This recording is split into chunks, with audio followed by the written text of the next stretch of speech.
Buenas tardes a los estudiantes del curso de Crítica 1. Los saludo y les envío un fuerte abrazo. Lo que quiero presentarles en este video realmente es, digamos que alguna síntesis de los 4 textos que teníamos para realizar la rejilla y un comentario muy breve en un foro. Los 4 textos hacen parte de un conjunto de documentos que nos permiten pensar un poquito en la crítica y en 4 elementos fundamentales. No sé si se dieron cuenta que por lo menos el texto de Roland Barthes habla del autor, el de Benjamin del libro, ¿sí? El de Susan Sontag del lector, porque está centrado en la interpretación, y el del sujeto y el poder de Michel Foucault, pues específicamente de las relaciones de poder, ¿sí? Entonces son 4 elementos que tienen que ver muchísimo con la crítica, con nosotros como lectores, como intérpretes, que vamos a construir una mirada crítica, un documento crítico de cualquier obra literaria. Si se dieron cuenta, los 4 textos en general hablan del arte o hacen referencia al arte, pero obviamente nos vamos a centrar específicamente en la obra literaria, para tratar como de enfocarnos en el elemento que nos compete a los profesionales en estudios literarios, que es la obra literaria.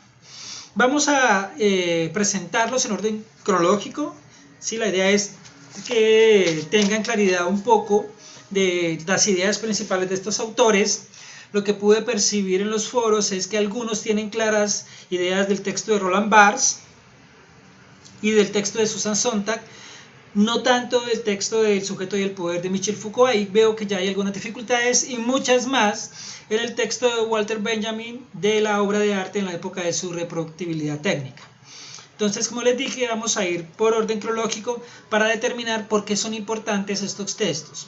Si en este video no alcanzo, pues les publico otro video, una segunda parte, para que quede un poquito más claro. El texto de Roland Barthes nos da un indicio, una señal muy grande con el título, que es la muerte del autor.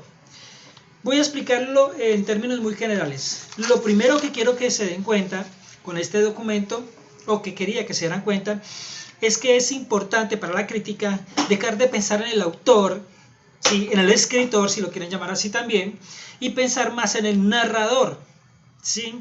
No pensar en que la obra es una representación o un reflejo de la vida del autor, sino que cada obra es un documento autónomo, es una historia, si quieren llamarlo autónoma, un poema autónomo, que por sí mismo debe tener una lógica interna, que es la que nos interesa a nosotros. Aunque podamos analizar la obra teniendo en cuenta algunos aspectos del contexto y la obra y la vida del autor, lo más importante es centrarnos siempre en el análisis desde la obra, ¿sí? Por eso hay algunas ideas que quiero plantear con base en este texto, como nos dice Roland Barthes que la escritura es la destrucción de toda voz, de todo origen. Creo que en eso sí algunos de ustedes en el foro lograron entender, y es cuando se escribe, se construye como un ente artificial que podemos llamar el narrador. Un ente que debe narrar según las estructuras internas y la lógica interna de la obra literaria, y no dependiendo de los intereses del autor, ¿sí?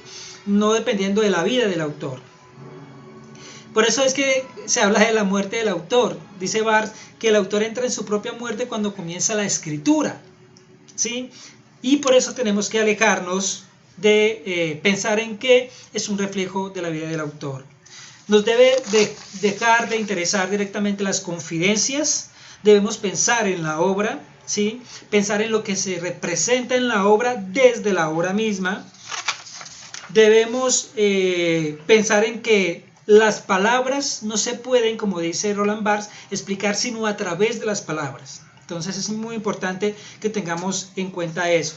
No buscar, por lo tanto, un significado único, que lo buscaríamos si le damos a preguntar al autor por qué escribió su obra. Tratar de darnos cuenta que cada obra tiene muchos significados o muchos sentidos, porque somos autores distintos. A eso se refería Roland Barthes con la muerte del autor. Muchos sentidos, pluralidad de sentidos, si analizamos la obra desde el narrador y no desde el autor.